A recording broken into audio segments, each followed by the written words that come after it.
Muy buen día. Buen día, no sé si me están escuchando. Escuchando, sí, todavía no te estamos viendo, o por lo menos ahora sí. ¿Cómo te va, Hugo? ¿Qué tal? Tanto tiempo. Muy bien, muy bien. Viste que estás Sobreviviendo a la vacunado, hay que pandemia. volver a la presencialidad, ¿eh? Sí, va a ser complicado todavía. Me parece que estamos en una etapa demasiado dura de esta segunda crisis de la pandemia y de alto riesgo. Estamos superando día a día la cantidad de fallecidos. Me parece Sí. que hay que ser muy cuidadoso con ese tema, ¿no? Muy cuidadoso. Me parece que hay una desaprensión muy grande en la sociedad porque la solidaridad no ha pasado a ser un valor en sí mismo importante, sino cada vez más relegado. Y mientras la solidaridad no se aleje de todo esto, vamos a tener, Sí, va a seguir la pandemia. sí, lo que pasa, Hugo, que nosotros que seguimos, yo sigo discutiendo acerca de las subjetividades, ¿no? Recién me hablabas de solidaridad, ¿no? Y podemos discutir en 20 formas si la solidaridad es irse a Miami a vacunar, que dejas una vacuna libre acá, o que utilizás dólares que necesita la Argentina para el comercio exterior. Yo hice un calculito, 100.000 personas que viajen a $10.000 por persona, son 1.000 millones de dólares. Con 1.000 millones de dólares comprás las vacunas, billetes físicos, ¿no? Comprás las vacunas que le hacen falta para vacunar a toda la Argentina.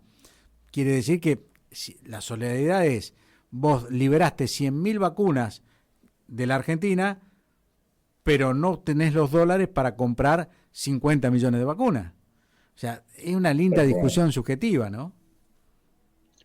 Sí, no es tan subjetivo. Y Porque sí, si vos objetivas el bien común y la generación de pobreza que se ha producido, adicional a la que ya teníamos con la pandemia, a nadie que tenga un poco de sentido común, criterios de solidaridad, criterios de una nación ordenada, equitativa, justa, me parece que hay un principio fundamental.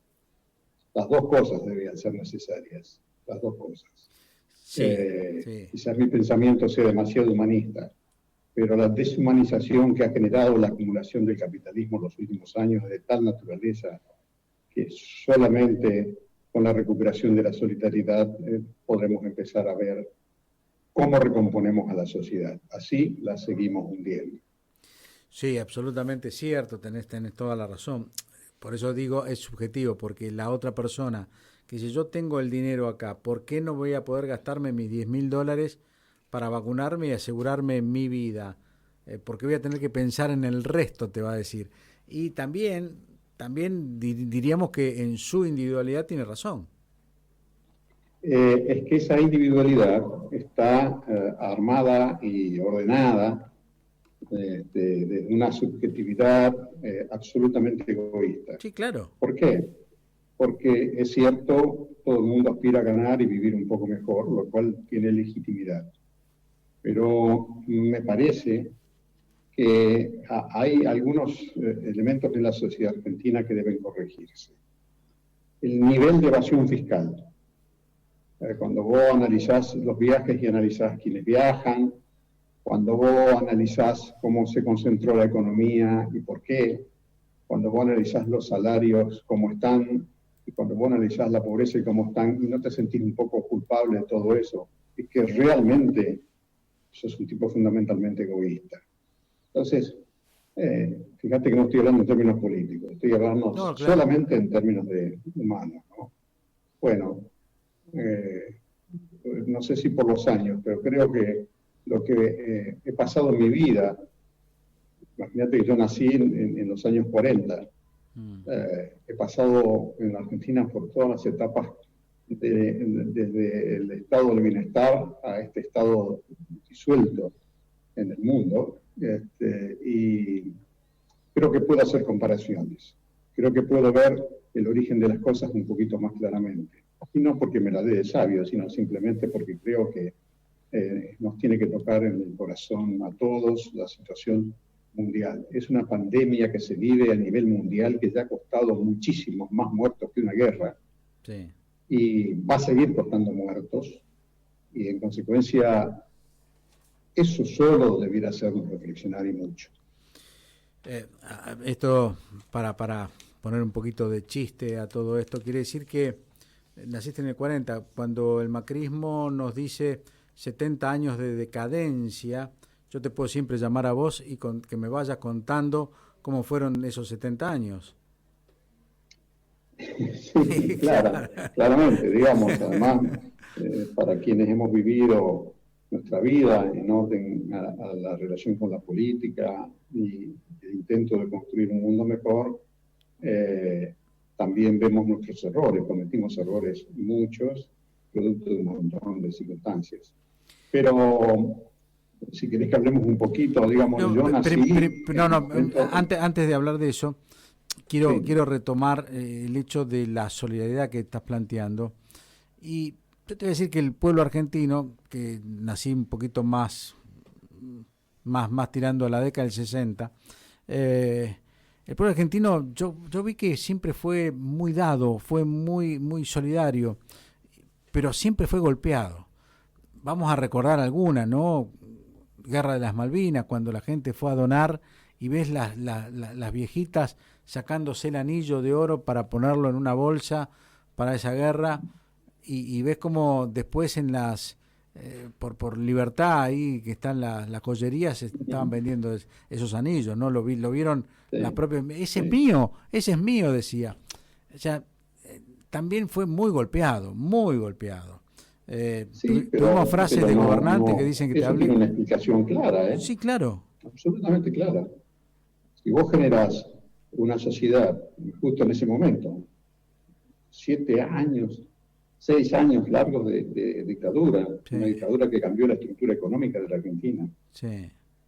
Una dictadura que rompió con los principios de distribución de la riqueza de la Argentina, y una dictadura que instauró en la Argentina un régimen de acumulación de capital que nos llevó al punto que estamos, que no lo pudimos romper, ni nosotros ni el resto del mundo. Claro, pero fíjate, recién ahora, ¿no? Pero fíjate el planteo, la sociedad fue gentil, fue solidaria, se abrió, no especuló, de verdad no especuló, fue nada, números impresionantes. Estoy llevando, a ver, subrepticiamente estoy hablando de quiénes son los más responsables desde el punto de vista de la aplicación de la solidaridad, ¿no? Vos estás más pagar, parecido... Por ejemplo, el miserable impuesto a la riqueza, claro, para pagar esta pandemia, ya tenés todo dicho.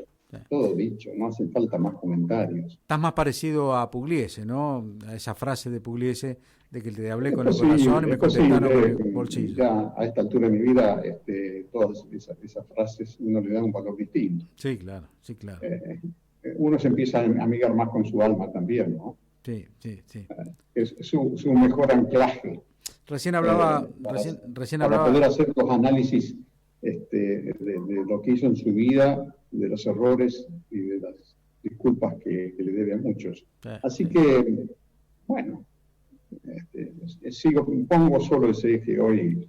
Me agarraste en una mañana humanista. No, pero está bien, justamente, sí, es así. Pero esto tiene, hoy nuestro programa fue un poco, con cada uno yo hablaba de las subjetividades, ¿no? El gobernante que lamentablemente no está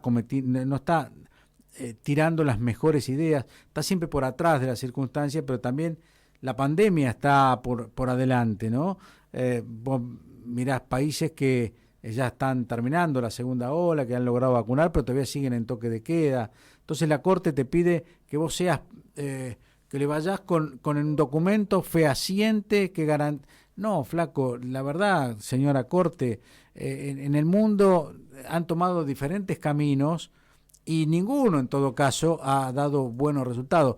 Posiblemente el último, que sería la vacunación de lo que estamos viendo en Estados Unidos e Inglaterra e Israel, podría estar dando algún resultado. Bueno, pero 5 países se quedaron con el 90% de la vacuna. El 10% de la vacuna son 150 países restantes. No podemos acceder a esa vacunación, por lo tanto tenemos que volver a ver las soluciones anteriores. Me parece que tenemos mucha subjetividad en todo esto. Sí, Sí, sí, sí, sí. Los que venimos de la política le agregamos a todo eso todos los Sí, análisis el tinte, que el hacemos de la tinte. política, ¿no? Sí, sí, sí, el tinte, Está bien. efectivamente. Bueno, recién justamente hablaba con Charles Roberts, presidente del Jockey Club, por un problema de que los clubes estarían cerrados, pero que lo pueden habilitar. Pero mientras tanto hablamos de que los infectólogos, si te dicen ellos qué tenés que hacer, cerrar el país. Los economistas, si te dicen qué tenés que hacer, abrilo todo, porque si no la economía se funde. El gobernante tiene que estar no como el mozo de café que escucha partecitas de cada lado, sino tiene que gobernar y tomar el 100% de cada uno y tomar una decisión.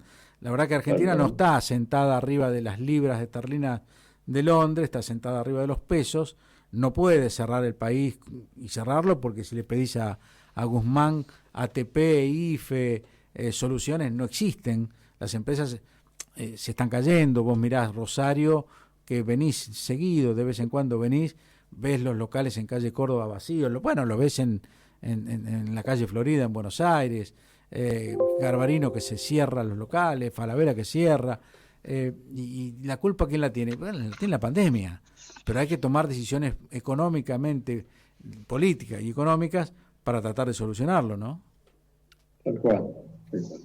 Sí, sí, sí, sí. Y además porque la pandemia nos agarra en un fin de ciclo internacional muy claro, ¿no? Sí. Con un futuro todavía no delineado y en circunstancias que hace que nuestros países, en América Latina, nos encontremos frente a un desfiladero bastante angosto donde tenemos que tomar decisiones. Es muy complicado lo que está pasando a nivel internacional. ¿Por qué? Porque es evidente que se están produciendo deterioros continuos del poder de los Estados Unidos sobre el mundo y suenan fuerte los tamboriles chinos. Y vos tenés esos dos costados, esas dos masas de roca y en el medio está el desfiladero por donde pasás. Sí. Y cualquier equívoco que tomemos respecto a la política internacional, a las relaciones, a las inversiones, en fin, todo eso nos puede llevar a adelantar o atrasar el país, que en Ta- realidad debiera estar mucho más ligado a la América Latina en su conjunto, que la mejor manera sería de ensanchar el desfiladero, cosa que es bastante difícil porque las realidades nacionales no son todas iguales, son bastante distintas de un lado para otro. Qué parecido que está Según qué allá, país te parece. qué parecido está a las discusiones que teníamos con Germán Martínez y con vos allá por la década del 90, ¿no? Qué parecido, si Estados Unidos era la locomotora del mundo o era el furgón de cola que todos terminamos pagándole la fiesta de ellos, ¿no? Ahí estamos viendo que hoy posiblemente tenga la inflación, si ya no salió de Estados Unidos, en la cual la interanual de Estados Unidos con esta inflación es del 4,2%. Hace 2 años la soja era una de las más baratas del mundo, en plena guerra, Donald Trump, Xi China. Jinping, China, ¿no es cierto? En plena guerra. Hoy tenés la soja más alta de los últimos 7, 8 años, terminada esa guerra, pero con una inflación tan alta que Estados Unidos no va a tener mejor idea que tener que subir la tasa, ¿no? Y al subir la tasa vemos el derrumbe de los países emergentes. Esas son las cosas que Así es. pueden llegar a pasar, no es que vayan a pasar, ¿no?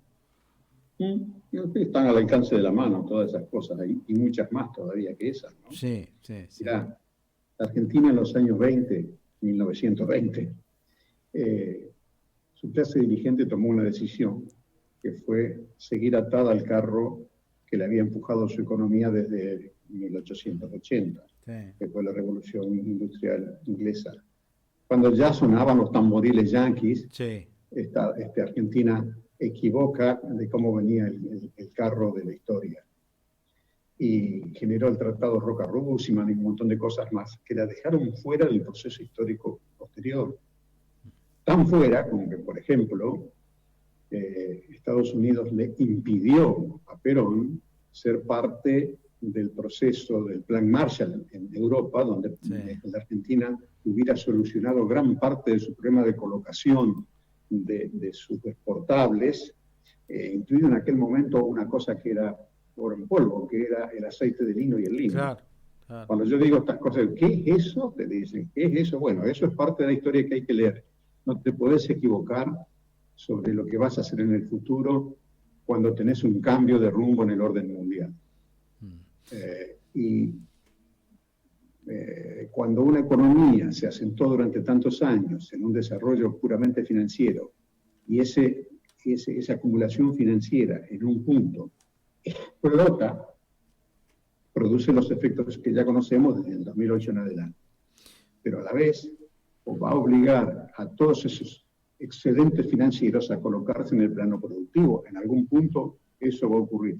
Y eso China lo entiende. Creo que en Estados Unidos le ha costado mucho eso y ha sostenido todo ese proceso con emisión. Toda esa emisión es la inflación que recibimos nosotros, es todo este despelote universal que se ha generado. Sí, pero ellos no la tienen, ¿eh? Ellos nos generan a nosotros. Te la pasan. ¿No? Te la pasan, sí. Te la pasan a vos. Sí, pero el problema que empiezan a tener cada vez más fuerte es que se le está desmoronando su principal arma de dominación, que es la moneda.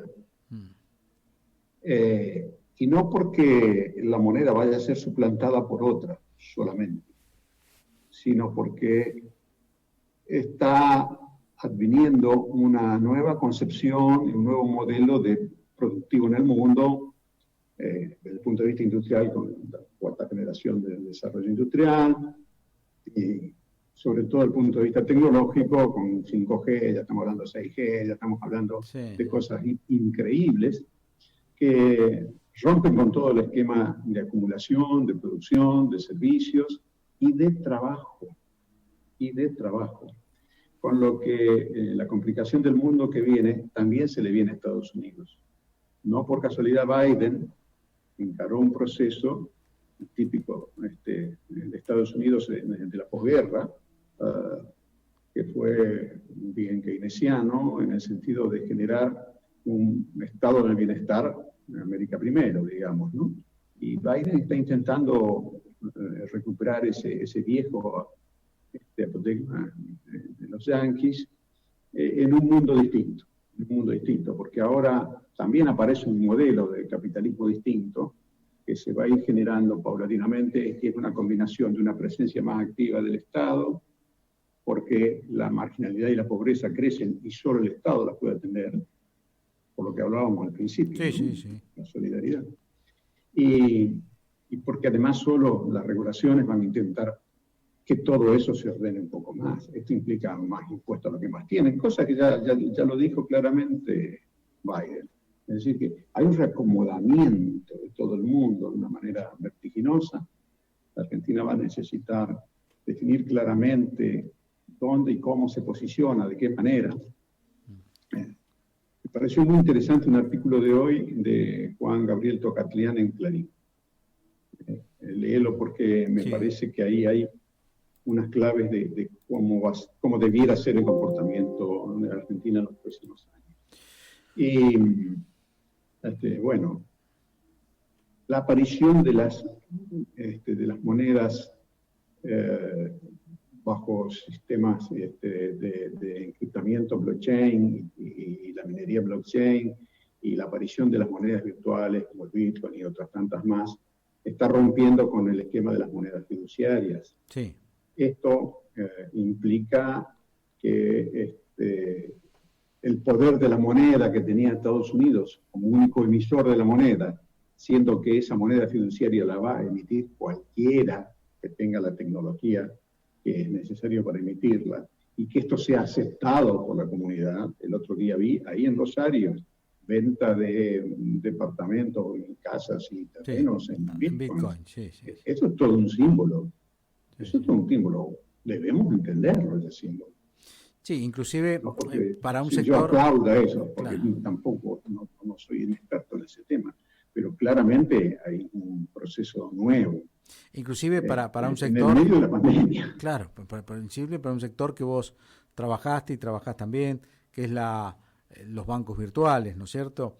El hecho de que ya el billete no hace falta más tenerlo, y la emisión del billete físico es relativo, porque podés pagar con el QR, pagás con la billetera, transferís en el momento. ya esto de tener billetes y hacer los cálculos de cuánto se ahorra un país o no por emisión de moneda, billete físico, es ya 100% relativo. Claro que todavía en una Argentina con el 50% de la economía en negro, digo 50 por decir un número que sí, no lo sabemos, no lo sabemos, pero ¿no? es muy elevado. Pero es muy elevado. También es muy complicado este hecho de la virtualidad, porque también te deja al margen un montón de gente, aunque con los planes y con las tarjetas alimentarias y con ese tipo de planes, hay un 20, 25, 30% que está cubierto, por lo menos con un monto mínimo, para poder estar manejando este tipo de monedas. Tipo de billeteras, no monedas. Sí, sí, tal cual, tal cual. Santa Fe ingresó a esa billetera virtual, a la billetera Santa Fe, con un 30% de descuento que tenés hasta 5.000 pesos en los productos. La verdad que son descuentos muy, muy importantes. Muy bueno eso, porque además de generar consumo, ayuda a mantener un nivel de producción en la economía, eso apoya el salario, le da mayor valor al salario, se recupera el salario real. Me parece que todas esas cosas, y fíjate desde dónde se pueden hacer bien, desde la aparición del Estado. Si el Estado distribuye claramente bien sus presupuestos, ordenadamente, lo mismo que financiando la tasa de interés para las pymes, para las pequeñas empresas que necesitan esa producción, que necesitan esa palanca. Hay un montón de elementos que deben ordenarse y juntarse en el Estado para que eso ocurra. Y hay que fortalecer el Estado desde el punto de vista de sus capacidades, que es una cosa que se perdió lamentablemente bastante. Hay que recuperar un Estado con capacidad técnica, inteligencia, con posibilidades de desarrollar instrumentos novedosos, con gente dispuesta a hacerlo. El tema es que los salarios en el Estado no son buenos y en consecuencia muchísima gente que podría estar haciendo todo eso está haciendo desarrollos individuales para el resto del mundo, porque esa es otra de las características que está pasando. Muchísima gente trabaja desde su casa para el resto del mundo ganando muy bien, y esto también atenta contra nuestros estados pobres, nuestros países más pobres. Gracias, Hugo. Gracias por tu tiempo. Gracias por ceder un Zoom que tenías organizado 11:30 para hablar con nosotros.